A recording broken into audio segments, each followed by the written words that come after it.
This program is brought to you by Bible Way Media, overseen by the elders of the Chipman Road Church of Christ in Lee Summit, Missouri.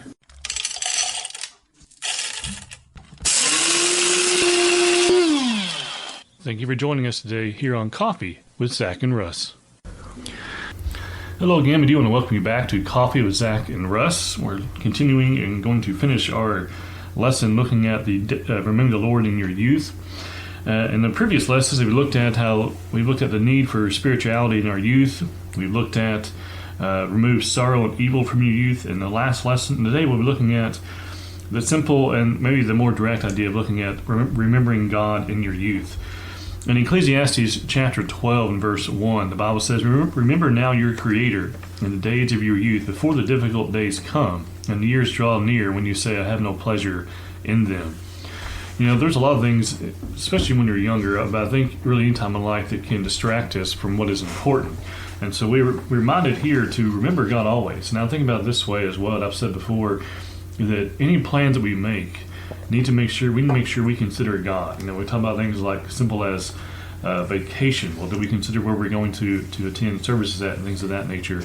And as a youth and as maybe high school age, junior high, whatever it may be, college, we need to make sure that we're always keeping God in our mind when we make any type of plan. And because any plan that we make and we don't include God, it's not going to be a very good plan. I've said before, any plan that leaves God out is one that should fail.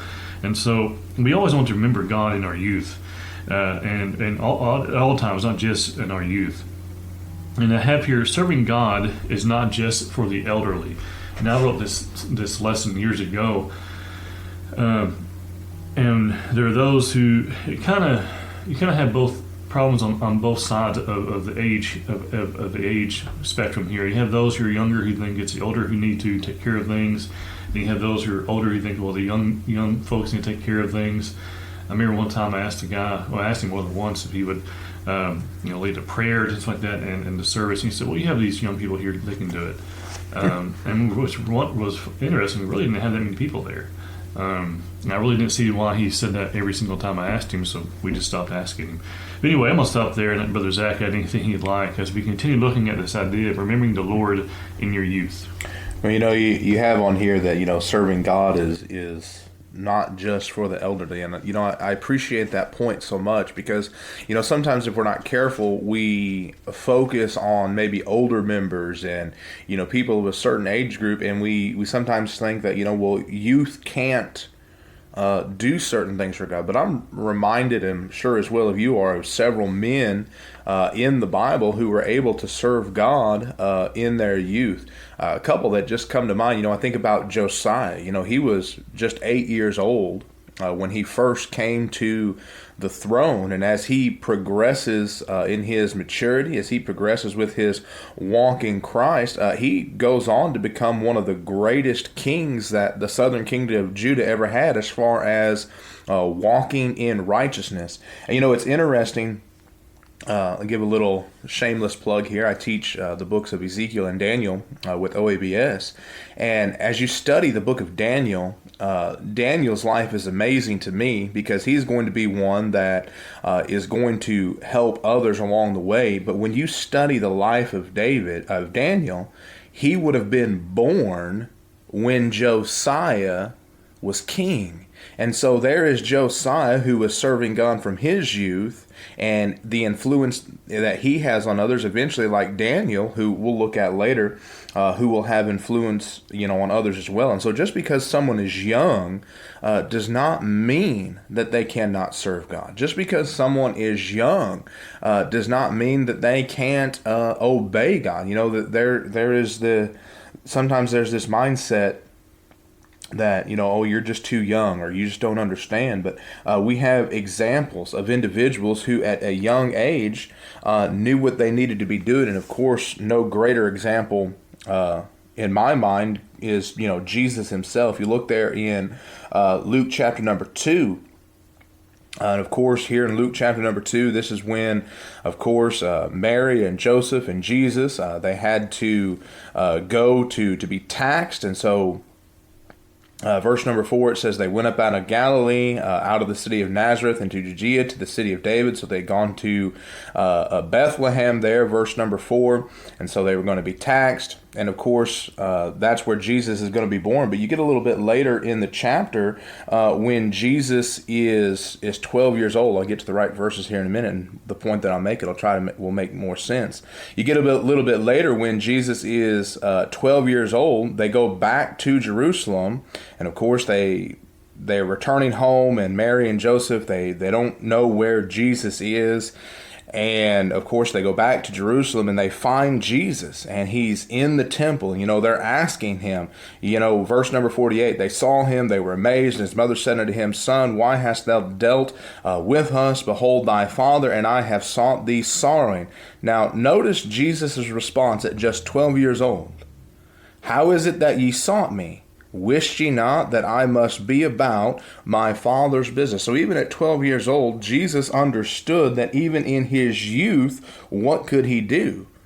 He could still serve God. In verse 52, Jesus increased in wisdom and stature and favor with God and man. So even as he grew in what would be considered youthful years, he was even growing in favor with God, which means even as a young age, he's able to serve God. We think about that idea, and like you said, we have these examples, like Christ, of course, like he said, being our greatest example of all, only being 12, Josiah being 8, and anything about others we're so familiar with, people like Joseph and Samuel and David and Solomon and Daniel, and all these types of people who we think of as serving at various young ages in their life. And we think about also in the New Testament, only with Christ being, Timothy's referred to as a young man, probably as young as we think. Some say he's probably was in his 30s. Depending who I'm around, I'm still called a young man by some people. I used to kind of get on my nerves a little bit, but now that I'm getting older, I don't mind when someone calls me a young man anymore. But it's saying in Timothy 3, and backing up here to about verse 14, Paul here, when speaking to Timothy, says, But you must continue in the things which you have learned and been assured of, knowing from whom you have learned them, and that from childhood you have known the Holy Scriptures, which are able to make you wise for salvation through faith which is in Christ Jesus. And that from childhood you have known. And so that tells us that he began learning about God and the Bible and the Scriptures in general at a young age. He tells us also, Paul reveals also that it was Timothy's mother and grandmother who taught him, which is a good reminder of the older teaching the younger. But the point being there, we've been making the point here, is that we find people those who are younger learning to serve, and then serving at a young age. Now, of course, we're not talking about children becoming junior elders or junior deacons, as we see sometimes in some various quote-unquote religious groups, but we do find these individuals serving and helping in different ways. We see children sometimes serving in the sense, bringing up the elements of the Lord's table, up and preparing those things, helping cleaning the church building, helping their parents when they go and visit those who are sick or those who are struggling. And so the different ways in which children can be an encouragement. And we forget sometimes that when you go and visit someone, that having a child there with you, and unless that person's contagious or something of that nature, I wouldn't advise it then, but having younger people with you is encouragement to the older. And I think we sometimes forget that. That's why I think a lot of times at funerals, you ever notice at funerals sometimes that passing someone who was older, you'll notice the younger children getting a lot of hugs that day because they are an encouragement to those who are older and those who are facing different kinds of difficulties. And children are a service, not just by their presence, but also by their actions and by their words. And so we need to remember that we can be a great influence in the church, no matter what age we are, whether we're talking about younger or older. Serving God, as we have here also, will help you make the right choices. We talk about Joseph a lot, and I was talking about this, not Joseph, but I was talking about how sometimes we label certain stories or accounts in the Bible, we call them children's stories because we commonly reference them to children and talk with them about those things. We were talking about children. I was talking about Jonah the other day, and that's, if you really look at the book of Jonah, that is anything but a children's tale. That is a man who has some serious issues. But for the sake of our time this morning, if you look at Joseph there in Genesis 39 and verse 7, he was a man who is a great example to those who are younger. And no doubt Jonah is as well an example in some ways. Sometimes you have examples that are positive and some that are negative. We can say, okay, I see what they did here, and that's something I can model after. Or we can also say, oh, see what they did here, and that's something I should not be doing. But Joseph in Genesis gives us several examples of how we should focus on what is important. And in Genesis chapter 39 and verse 7 and following, talks about how a woman was longing after Joseph, and he had no right to be have anything to do with her, and so he literally fled. And I think that's a good example for people of all ages. But commonly, I think of all ages definitely. But I think sometimes, especially when those who are younger and they're talking to those of the opposite sex and considering dating and things, it's a good reminder to remember that there are certain situations you need to stay away from, and Joseph is one good example of that. Now I'm gonna stop there and let Brother Zach add anything he'd like. Yeah, you talk about Joseph, and by the fact that he was able to serve God, in his life, it helps him make correct choices. And again, my mind always goes back to Daniel, and I know sometimes when we think about Daniel, we don't often think about him as a young individual, and that would certainly be correct when you get to the later chapters of the book of Daniel, such as in Daniel chapter number 6. When Daniel goes into the lion's den, he is a much older individual at that point.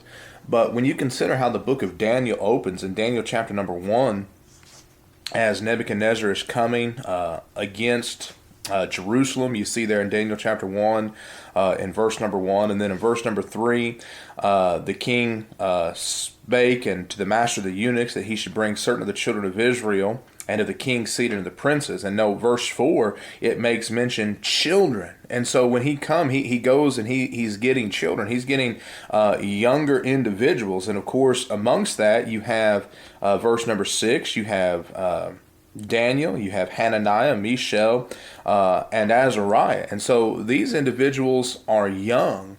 And yet, because they're young, teenagers, probably on the younger side of the teenage realm, notice what Daniel and even himself are able to do at such a young age. Daniel purposed in his heart that he would not defile himself with a portion of the king's meat, nor with the wine which he drank. Therefore he requested the prince of the eunuchs that he might not defile himself, because Daniel was already set on serving God. Even at a young age, it helps him make the correct choice. And again, with his three friends, Hananiah, Mishael, and Azariah, when you get over to Daniel chapter number 3, those three individuals are put into a situation where they have to choose, am I going to serve God or not? But because they've already made this decision, even at a young age, that they're going to serve God, they're able to make the right decision. You brought up something a moment ago that I just want to add to.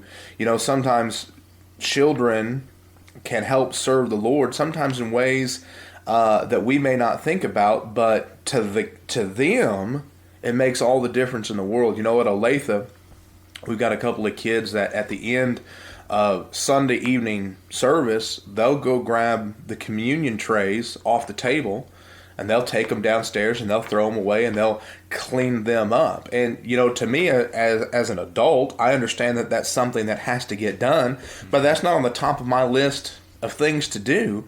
But those kids love it. And then I got to thinking back when I was a kid.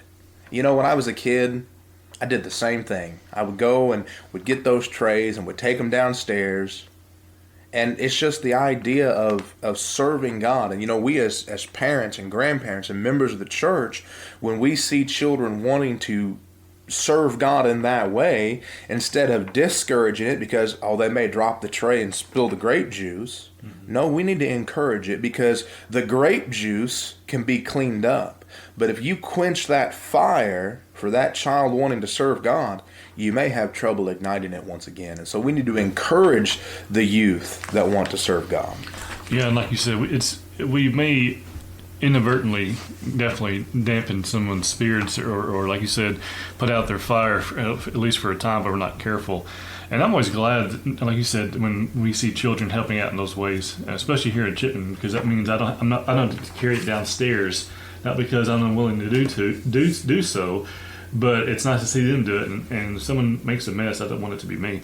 But the thing about Ecclesiastes here is we move on to our final point, looking at reflecting upon what is coming. We think about remembering our youth. Remembering God in our youth, we have to remember that we're not always going to be young. I'm not an old guy yet, but it seems, and I sound like one when I say it seems like yesterday. I was only 15, but when you're younger, you look forward to certain ages in your life, and you look forward to becoming a teenager. Then you look forward to becoming 16, so you can drive, or 15 here, so that you can begin driving. Which my daughter turns 15 tomorrow. Terrifying. And then you look forward to being 21. Well, to me, there's no real reason to worry about becoming 21 anymore, because with 21 you can legally drink or whatever. Well, who cares? That should be your attitude about it. But I think 25 is when, if you have no accidents, your insurance goes down. It used to be that way in Arkansas. I may be dating myself even more. So I look forward to that. And now I'm like, well, what do I look forward to now? I don't know. I have no idea what I look forward to, because as far as certain ages go, but because it's more. Well, I don't look forward to getting to 50 or whatever, because there are certain times now when you get to a certain age where you go to the doctor, you get certain tests done, and some of them I really don't look forward to at all. But in Ecclesiastes chapter 12, verse 1, and going through verse 7, it talks about some difficult days that are ahead. That was said already back in chapter 11, verse 8. There will be days in which little pleasure will be found, as referenced there in Ecclesiastes 12 and verse 1. He says, "And the years draw near when you say, I have no pleasure in them." And then you look at verses 3 through 7, where Solomon uses different figures to depict the body and age, in old age and death. And I'm not going to read those because of time. But you look at Ecclesiastes 12, 3 through 7, it's not a pretty picture, so to speak. He talks about getting older and getting feeble, basically. He talks about how strong men bow down. It is, they are what? They're leaning over. They're kind of hunched over now there in verse 3. Their grinders cease because they are few, talking about your teeth. Your eyes beginning to fail you, that is, the windows grow dim. I guess I'm going to talk about these. When the doors are shut in the streets and the sound of grinding is low, talking about referencing to your hearing going. One rises up at the sound of a bird, and all the daughters of music are brought low, meaning almost anything will wake you up. Mm-hmm. My wife already does that, but she doesn't have to know that. Also, they are afraid of height and of tares in the way. And when the almond tree blossoms, a grasshopper is a burden, and desire fails. Some of, again, natural things fading away. The tares of the way and afraid of height. Older people, not trying to sound mean or anything, because this is not what I mean by that, but they move a bit slower. But I understand why, because if a person falls down when they get older, things do not heal like they used to. Okay.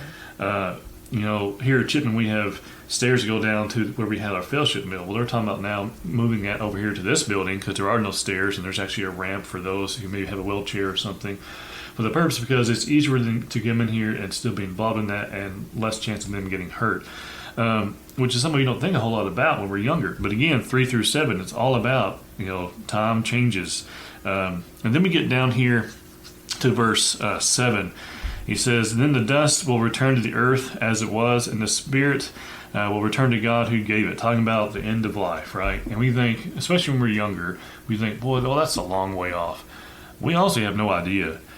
And so we have to remember God always. Remember Him in our plans, remember Him in our daily life, and we want to make sure that we are always putting Him first, because time does not stop for anyone. It is very cruel in that way. So I'm going to let Brother Zach make any closing comments he'd like, and then we'll finish out for today.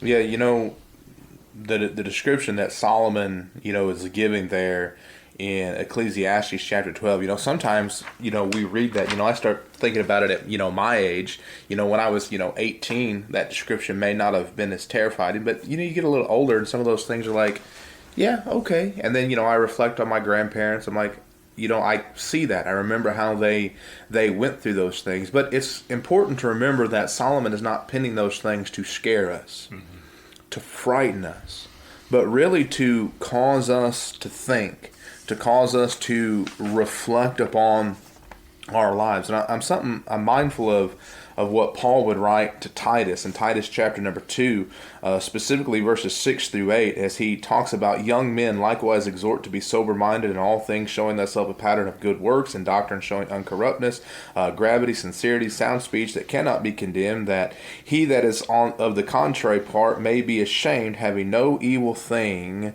to say to you. And so Solomon is not writing these things to scare us or depress us, but to make sure that we understand where we are in our life.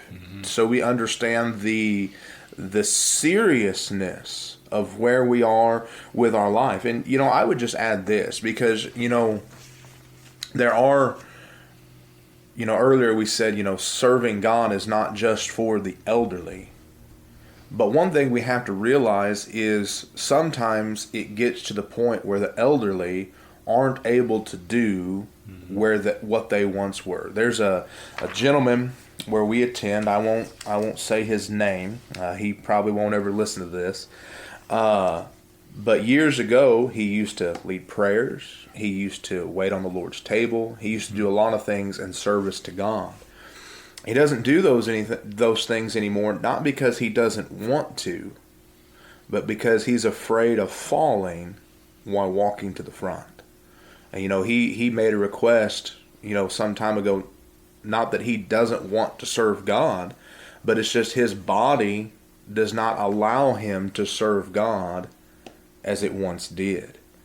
And, we need to make sure that we give God everything we have while we can. Because I know of individuals, I'm sure as you do, that their physical health just simply will not allow them to do the things that they once were able to do. And so serve God while we can. And that's what I would say. Serve God while we can. Yeah, and like you said there, there's going to come a time where, like the example you gave there, where we may physically be unable to do so. And so we definitely want to use all that we can. And you close out the book of Ecclesiastes there in chapter 12, verses 13 and 14, you are to fear God and keep His commandments. And so that's another reason why we remember Him in our youth. And one last little tidbit I have here is, sometimes, especially when we're younger, but I think this is not, I should say especially when we're younger, because this is an issue for people of all ages, trying to impress certain people. But we have on here, 90% of high school friends will not be heard from again, so why bother impressing them? And I think that's right, because especially in high school and in college, we try to impress people. And nothing wrong with trying to make friends and things of that nature, but we want to make sure that God is at the forefront, because He's the one who we want to be He's the one we want to have approve of our behavior. So I'm trying to say, and so let's remember that above all. So we do thank you for being here with us today. We hope you have been encouraged by our study together. We hope to see you again next time here on Coffee with Zach and Russ. We thank you for joining us today. We hope you have enjoyed this program. You can find out more about Byway Media by visiting us at bywaymedia.org. You can find us on Facebook, Twitter, and Instagram. You can find all of our podcasts on all major podcast platforms. As always, we thank you for listening.